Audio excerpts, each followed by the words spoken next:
News 18 express ആരംഭിക്കുന്നു. കുഴൽപ്പണ വിവാദങ്ങൾക്കിടെ ബിജെപിയുടെ നിർണായക കോർ കമ്മിറ്റി കൊച്ചിയിൽ യോഗം ചേരുന്നു. കുഴൽപ്പണ കേസുമായി ബന്ധപ്പെട്ട വിവാദങ്ങൾ തന്നെയാണ് പ്രധാന ചർച്ച. എല്ലാ വിഷയങ്ങളും ചർച്ച ചെയ്യുമെന്ന് കേരള ഘടകത്തിന്റെ ചുമതലയുള്ള CP രാധാകൃഷ്ണൻ. കോർ കമ്മിറ്റി യോഗം ചേരുന്നത് എറണാകുളം BJP ജില്ലാ കമ്മിറ്റി ഓഫീസിൽ. യോഗം നേരത്തെ നിശ്ചയിച്ചിരുന്നത് കൊച്ചിയിലെ BTH ഹോട്ടലിന് പോലീസ് നോട്ടീസ് നൽകിയ സാഹചര്യത്തിലാണ് യോഗവേദി മാറ്റിയത്. ഹോട്ടലുകൾക്ക് പ്രവർത്തിക്കാൻ അനുമതിയില്ലാത്തതിനാലാണ് പോലീസ് നോട്ടീസ് നൽകിയത്. BJPക്ക് പ്രവർത്തന സ്വാതന്ത്ര്യം നിഷേധിക്കാനാണ് സർക്കാർ ശ്രമിക്കുന്നതെന്ന് കുമ്മനം രാജശേഖരൻ കോർ കമ്മിറ്റി യോഗത്തിന് മുൻകൂർ അനുമതി വാങ്ങിയിരുന്നു.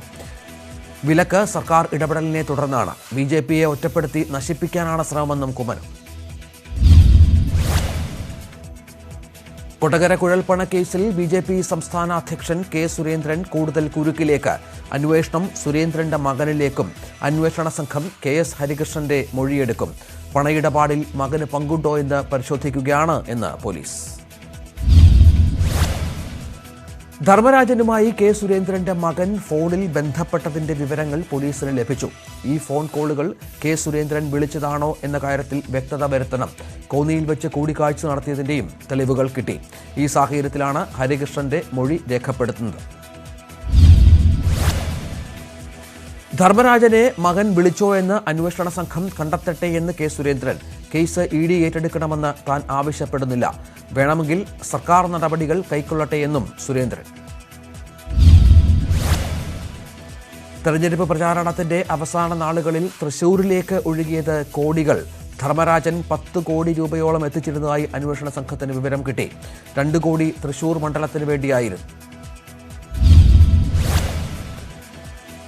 ധർമ്മരാജൻ വിവിധ ഘട്ടങ്ങളിലായി തൃശൂരിൽ എത്തിച്ചത് 16 കോടിയോളം രൂപ. ജില്ലയിലെ ഒരു BJP നേതാവിന്റെ സുഹൃത്ത് ധർമ്മരാജനെ കോഴിക്കോട് പോയി കണ്ടു പണം വാങ്ങിയിരുന്നു. പുതിയ വിവരങ്ങളുടെ അടിസ്ഥാനത്തിൽ കൂടുതൽ മണ്ഡലങ്ങളിലേക്ക് അന്വേഷണം വ്യാപിപ്പിച്ചേക്കും. K. സുരേന്ദ്രന് പാർട്ടിയുടെ പൂർണ്ണ പിന്തുണയെന്ന് കുമ്മനം രാജശേഖരൻ. സുരേന്ദ്രന്റെ മകനെ ചോദ്യം ചെയ്യുന്നത് പാർട്ടിയെ അവഹേളിക്കാനാണ്. കൊടകര കുഴൽപ്പണ കേസിലെ പ്രതികൾ CPIക്കാരും CPMകാരുമാണെന്നും കുമ്മനം. കേസിലെ പരാതിക്കാരനാണ് ധർമ്മരാജനെന്ന് കുമ്മനം. അയാൾ ഫോൺ വിളിച്ചയാളെ തേടിപ്പിടിക്കുകയാണ്. BJPയുടെ കുഴൽപ്പണത്തെക്കുറിച്ച് ചോദിക്കാൻ കോടിയേരിക്ക് ധാർമ്മികമായി അവകാശമില്ലെന്നും കുമ്മനം. കുഴൽപ്പണ കേസിൽ പണം ധർമ്മരാജന്റേത് മാത്രമല്ല എന്ന് സംശയമുണ്ടെങ്കിൽ അന്വേഷണം EDയെ ഏൽപ്പിക്കട്ടെ എന്ന് V. മുരളീധരൻ. പ്രതികളുടെയല്ല, വാദിയുടെ ഫോണിൽ വിളിച്ചയാളെ തേടിപ്പിടിച്ചാണ് പോലീസ് അന്വേഷണം. വാദിയെക്കുറിച്ച് മാത്രമാണ് പോലീസ് അന്വേഷിക്കുന്നതെന്നും മുരളീധരൻ.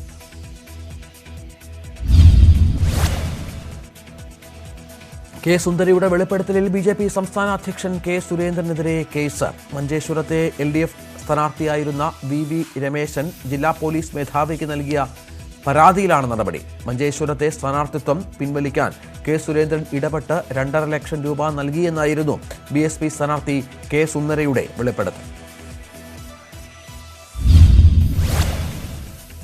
BJP പ്രവർത്തകരായ സുരേഷ് നായിക്ക്, അശോക് ഷെട്ടി എന്നിവർക്ക് എതിരായ ആരോപണം സംബന്ധിച്ചും അന്വേഷണം നടത്താൻ ബദിയടുക്ക CIക്ക് ജില്ലാ പോലീസ് മേധാവിയുടെ നിർദ്ദേശം.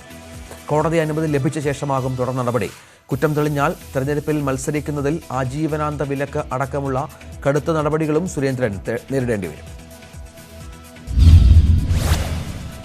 പണം കൊടുത്തിട്ടാണ് സുന്ദര തെരഞ്ഞെടുപ്പിൽ നിന്ന് പിന്മാറിയതെങ്കിൽ ഇപ്പോൾ എത്ര പണം കിട്ടിയിട്ടാണ് മാറ്റിപ്പറയുന്നതെന്നാണ് അറിയേണ്ടതെന്ന് K. സുരേന്ദ്രൻ. ഒരു തെറ്റും ചെയ്യാതെ 100-ലധികം കേസുകളിൽ താൻ പ്രതിയായിട്ടുണ്ട്. അത്തരത്തിലൊരു കേസായേ ഇതിനെയും കണക്കാക്കുന്നുള്ളൂ എന്നും സുരേന്ദ്രൻ.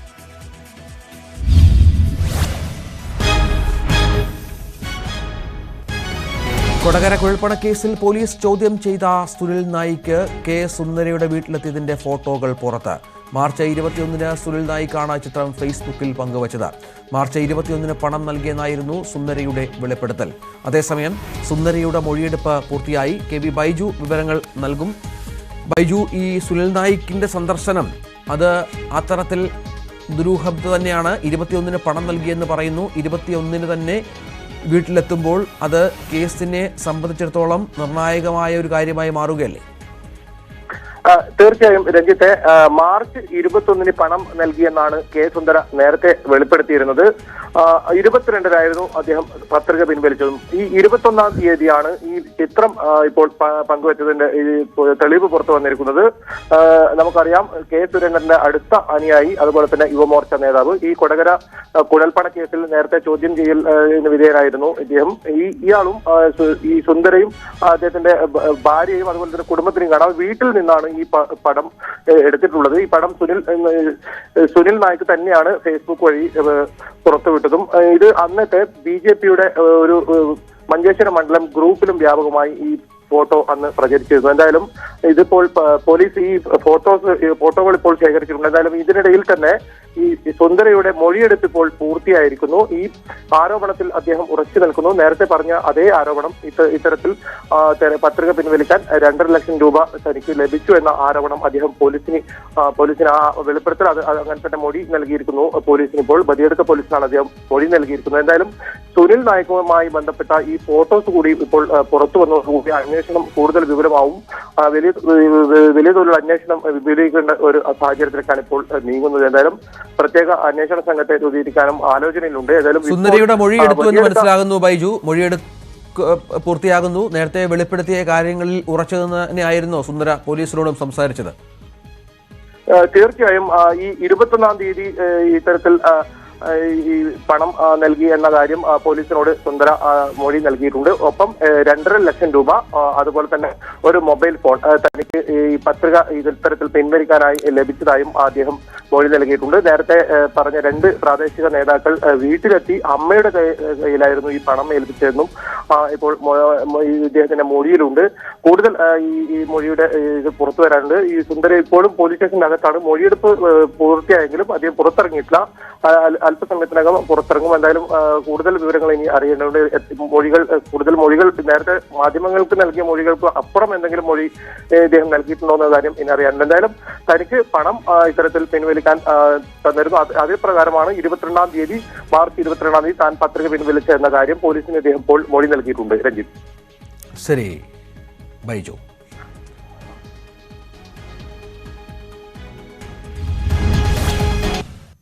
കെ സുന്ദരയുടെ വെളിപ്പെടുത്തലുകളുമായി ബന്ധപ്പെട്ട് VV രമേശന്റെയും മൊഴി രേഖപ്പെടുത്തി. ബദിയടുക്ക പോലീസ് സ്റ്റേഷനിൽ വെച്ചാണ് മൊഴിയെടുക്കുന്നത്. വെളിപ്പെടുത്തലിന് പിന്നാലെ ഭീഷണി നേരിടേണ്ടി വരുന്നതായി കെ സുന്ദര ന്യൂസ് 18നോട്. BJP പ്രവർത്തകരുടെ ഭീഷണി കാരണം രഹസ്യകേന്ദ്രത്തിലാണ് കഴിയുന്നത് എന്നും സുന്ദര.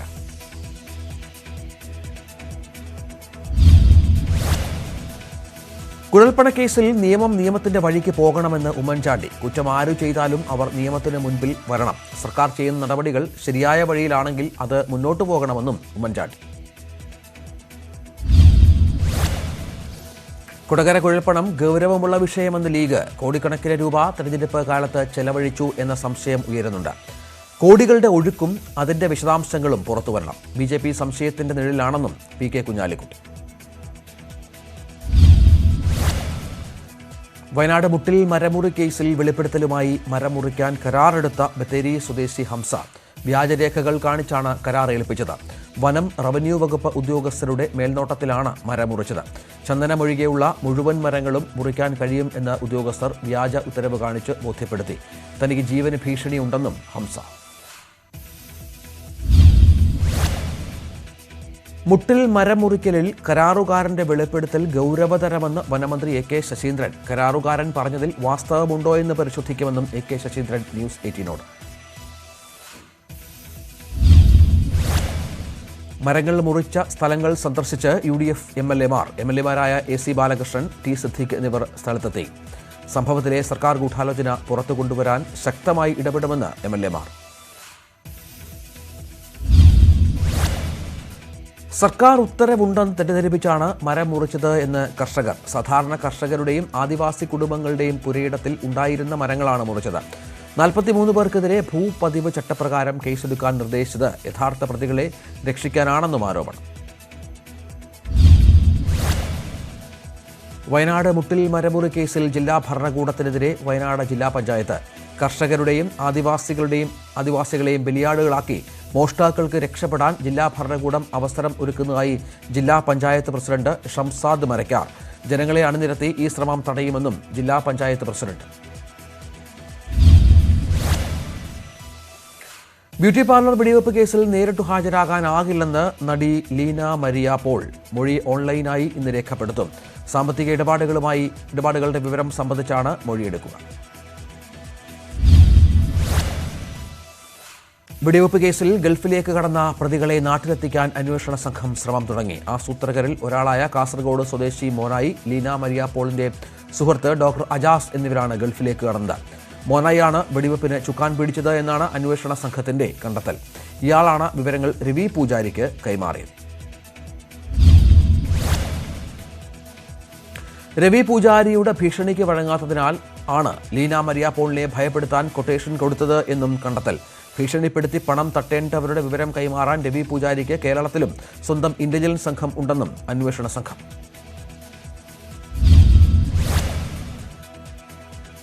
ബ്യൂട്ടി പാർലർ വെടിവെപ്പ് കേസ് അന്വേഷണം കാസർഗോഡേക്കും. കേസിലെ പ്രധാന കണ്ണി ജിയയ്ക്കായുള്ള അന്വേഷണം ഊർജിതം.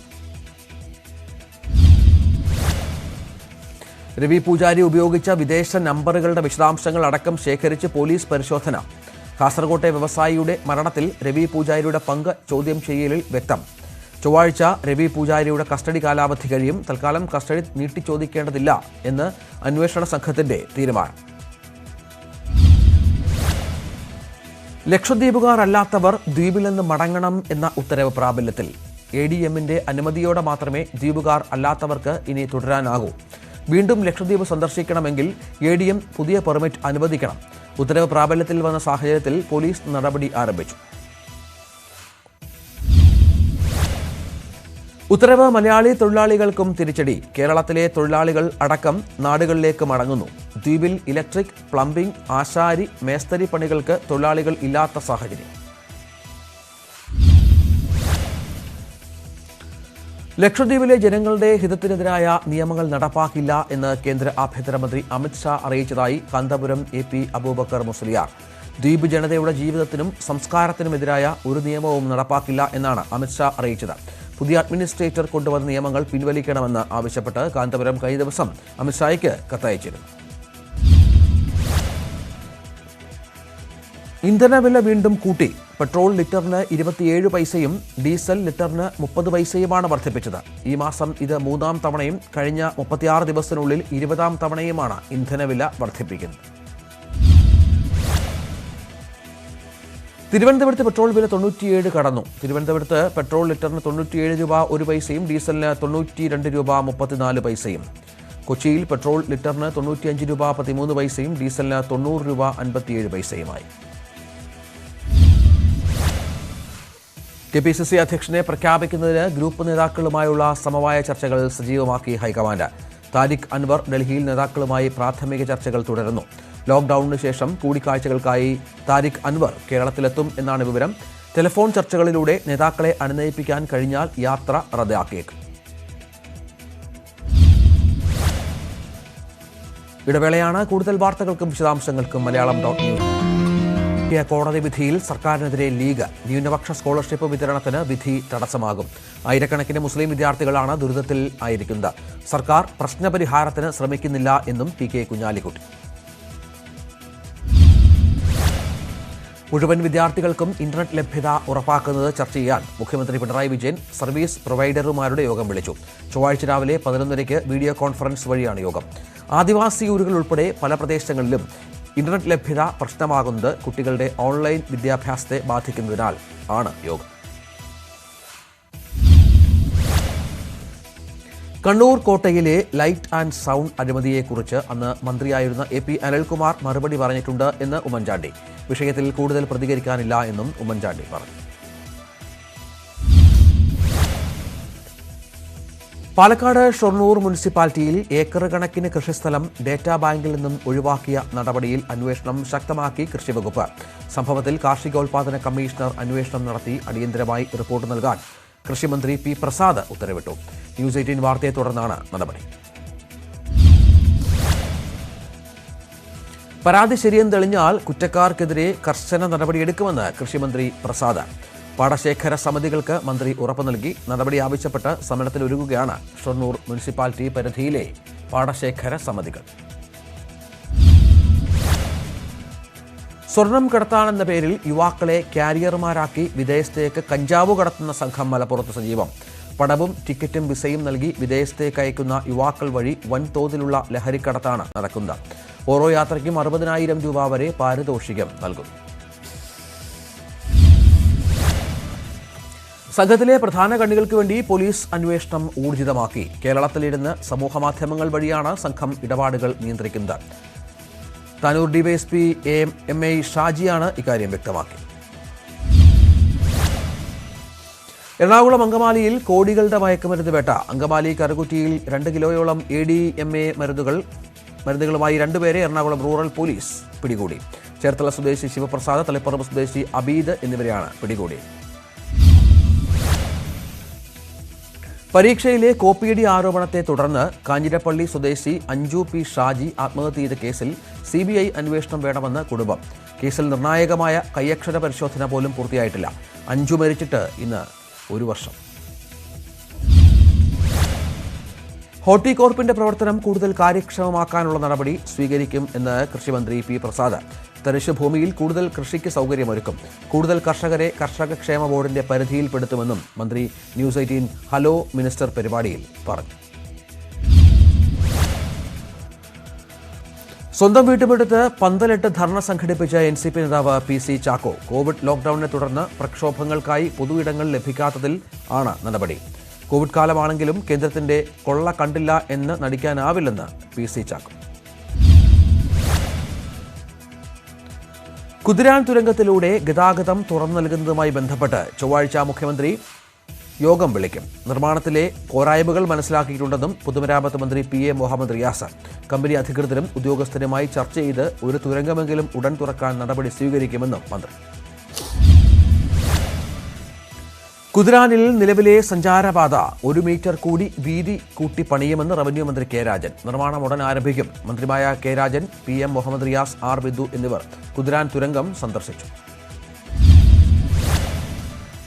നാളെ ആരംഭിക്കുന്ന SSLC ഹയർ സെക്കൻഡറി പരീക്ഷയുടെ മൂല്യനിർണ്ണയത്തിന് പോകുന്ന അധ്യാപകർക്കായി KSRTC പ്രത്യേക സർവീസ് നടത്തും. സംസ്ഥാനത്തെ എല്ലാ ഡിപ്പോകളിൽ നിന്നും സർവീസ് ഉണ്ടാകുമെന്ന് ഗതാഗത മന്ത്രി ആന്റണി രാജു. യാത്രാ സൗകര്യം ആവശ്യമുള്ളവർ ഡിപ്പോകളുമായോ KSRTC കൺട്രോൾ റൂമുമായോ ബന്ധപ്പെടണമെന്ന് ഗതാഗത വകുപ്പ്. ഡൽഹി GB പന്ത് ആശുപത്രിയിലെ നഴ്സുമാർ മലയാളം സംസാരിക്കരുത് എന്ന വിവാദ ഉത്തരവ് പിൻവലിച്ചു. ഉത്തരവിറക്കിയത് ആശുപത്രിയുടെ അറിവോടെ അല്ല എന്ന് അധികൃതർ. ആശുപത്രി അധികൃതരോട് ഡൽഹി സർക്കാർ വിശദീകരണം തേടി.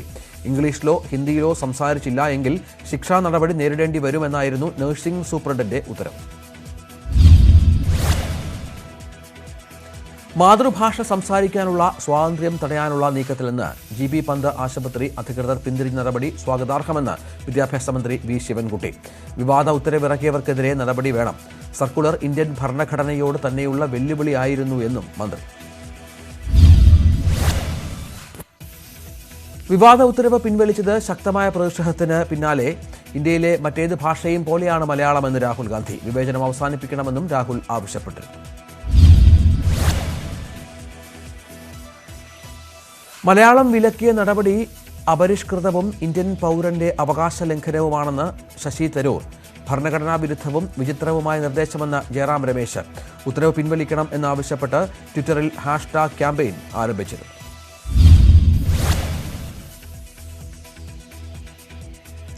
രാജ്യത്ത് 1,14,460 പേർക്ക് കോവിഡ്. കഴിഞ്ഞ 60 ദിവസത്തിനിടയിലെ ഏറ്റവും കുറഞ്ഞ പ്രതിദിന നിരക്കാണിത്. ഒരു ദിവസത്തിനിടെ 2,677 പേർക്ക് മരണം സ്ഥിരീകരിച്ചു. 14,77,799 പേരാണ് ഇപ്പോൾ ചികിത്സയിലുള്ളത്. 5.62 ടെസ്റ്റ് പോസിറ്റിവിറ്റി നിരക്ക്. രോഗം ഭേദമാകുന്നവരുടെ എണ്ണം തുടർച്ചയായ 24-ാം ദിവസവും പുതിയ രോഗികളേക്കാൾ അധികം. രോഗമുക്തി നിരക്ക് 99.67% ഉയർന്നു. ടെസ്റ്റ് പോസിറ്റിവിറ്റി നിരക്ക് തുടർച്ചയായി 13-ാം ദിവസവും 10-ൽ താഴെ. വാക്സിൻ വിതരണത്തിൽ ക്രമക്കേടുണ്ടെന്ന വാർത്തകൾ തള്ളി കേന്ദ്ര സർക്കാർ. വാർത്തകൾ അടിസ്ഥാനരഹിതവും സാങ്കല്പികവുമാണ്. വാക്സിൻ നയം സംസ്ഥാനങ്ങളുടെ സമ്മർദ്ദം കുറയ്ക്കുന്നതിന് ആണെന്നും അവകാശവാദം. രാജ്യത്ത് ഇതുവരെ ആകെ വിതരണം ചെയ്ത് 24 കോടി വാക്സിനുകൾ എന്നും കേന്ദ്ര സർക്കാർ. 22,96,00,000-ലധികം വാക്സിൻ ഇതിനകം ഉപയോഗിച്ചു. 1,63,00,000 വാക്സിൻ കേന്ദ്ര സർക്കാരിന്റെയും സംസ്ഥാന സർക്കാരുകളുടെയും കൈവശമുണ്ടെന്നും കേന്ദ്രം. പഞ്ചാബ് സർക്കാരിനെതിരെയുള്ള വാക്സിൻ തിരിമറി വിവാദത്തിൽ വഴിത്തിരിവ്. സ്വകാര്യ ആശുപത്രിക്ക് മറിച്ചുവിറ്റ 42,000 ഡോസിൽ 30,000 വാങ്ങിയത് ഒറ്റ ആശുപത്രി എന്ന് കണ്ടെത്തൽ. മറ്റ് 39 ആശുപത്രികളിൽ 100 മുതൽ 1000 വാക്സിൻ വരെയാണ് വാങ്ങിയത്. ഹരിയാന സർക്കാർ സ്പുട്നിക് വാക്സിൻ വാങ്ങുന്നു. വാക്സിൻ നൽകാൻ മാൾട്ടയിലെ കമ്പനി സന്നദ്ധത അറിയിച്ചു. 6 കോടി വാക്സിനാണ് വാങ്ങുന്നത്. 1,120 രൂപയാണ് ഒരു ഡോസിന് വില. വിദേശ കമ്പനി വാക്സിൻ നൽകാൻ താൽപര്യം അറിയിക്കുന്ന രാജ്യത്തെ ആദ്യ സംസ്ഥാനമായി ഹരിയാന മാറി. വാക്സിന് വേണ്ടി കേന്ദ്രത്തിന് മുൻകൂറായി പണം നൽകാൻ തയ്യാറാണെന്ന് ആം ആദ്മി പാർട്ടി. വാക്സിൻ ലഭിക്കാത്തതിനാൽ കഴിഞ്ഞ 2 ആഴ്ചയായി രാജ്യതലസ്ഥാനത്ത് 18-നും 44-നും ഇടയിലുള്ളവർക്കുള്ള വിതരണം നടക്കുന്നില്ല. സ്വകാര്യ ആശുപത്രികളിൽ മാത്രമാണ് നിലവിൽ വാക്സിൻ കിട്ടുന്നതെന്നും AAP. ബംഗാളിൽ മമതാ ബാനർജിയുടെ ചിത്രം പതിച്ച വാക്സിൻ സർട്ടിഫിക്കറ്റ്. 18 മുതൽ 44 വയസ്സുവരെ ഉള്ളവർക്കുള്ള സർട്ടിഫിക്കറ്റിലാണ് മുഖ്യമന്ത്രിയുടെ ചിത്രം. സംസ്ഥാന സർക്കാർ സ്വന്തം ചെലവിൽ വാക്സിൻ വാങ്ങുന്നതിനാണ് നടപടിയെന്ന് ബംഗാൾ സർക്കാർ. കോവിഡ് ബാധിച്ച് സ്വകാര്യ ആശുപത്രിയിൽ ചികിത്സയിലായിരുന്ന സർക്കാർ ഡോക്ടറുടെ വൻ ചികിത്സാ ചെലവേറ്റെടുത്ത ആന്ധ്ര സർക്കാർ. 1.5 കോടിയിലധികം രൂപയാണ് സർക്കാർ ഏറ്റെടുത്തത്. ഡോക്ടർ നിലവിൽ ഹൈദരാബാദിൽ ചികിത്സയിൽ. കേന്ദ്ര സർക്കാരിന് പ്രതിദിനം 1 കോടി വാക്സിൻ വിതരണം ചെയ്യാനുള്ള നടപടി സ്വീകരിക്കണം എന്ന് കോൺഗ്രസ്. സമ്പൂർണ്ണ വാക്സിനേഷന് ഈ നടപടി അനിവാര്യമെന്ന് അധിർ രഞ്ജൻ ചൌധരി. കേന്ദ്രത്തോട് നടപടി ആവശ്യപ്പെട്ട് അധിർ രഞ്ജൻ കത്തയച്ചു. മുംബൈ ലോക്ഡൌൺ ഇളവുകൾ നാളെ മുതൽ ലോക്കൽ ട്രെയിനുകൾ ഓടും. പ്രവേശനം ആരോഗ്യ പ്രവർത്തകർക്കും അവശ്യ സേവനത്തിലുള്ള തൊഴിലാളികൾക്കും മാത്രം. ബസ്സുകളിൽ നിന്നുള്ള യാത്രയ്ക്കും നിരോധനം. ലോക്ഡൌൺ നീട്ടി ഹിമാചലും ഗോവയും. ജൂൺ 14 വരെയാണ് ലോക്ഡൌൺ. ഇളവുകൾ അനുവദിക്കാനും തീരുമാനം.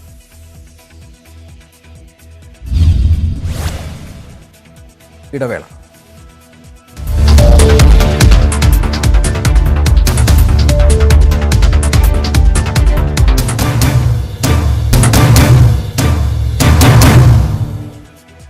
സഞ്ജീവനി ക്യാമ്പയിൻ.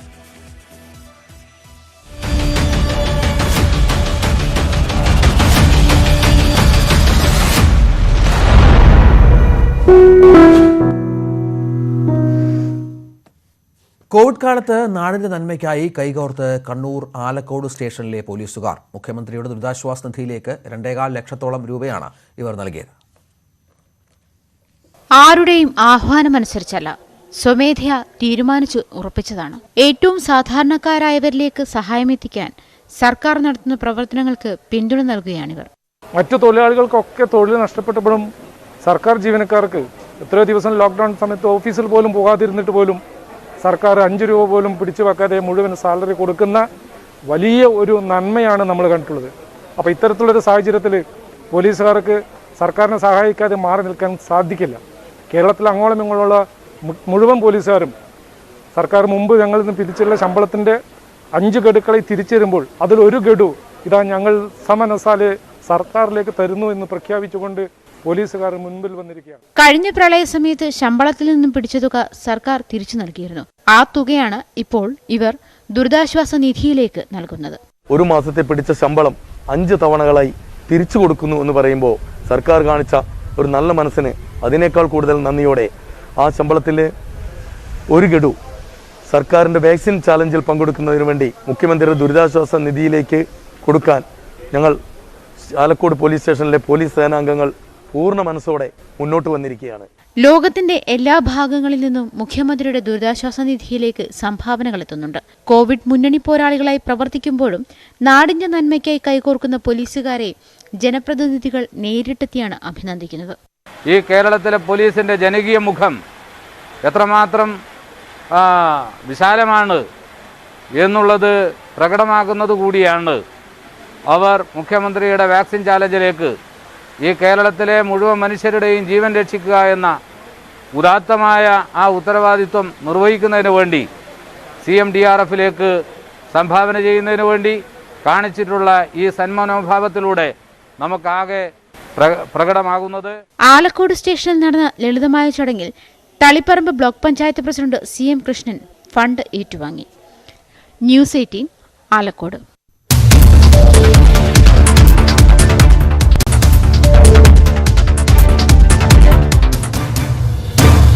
ഈ പരിപാടി നിങ്ങൾക്കായി സമർപ്പിക്കുന്നത്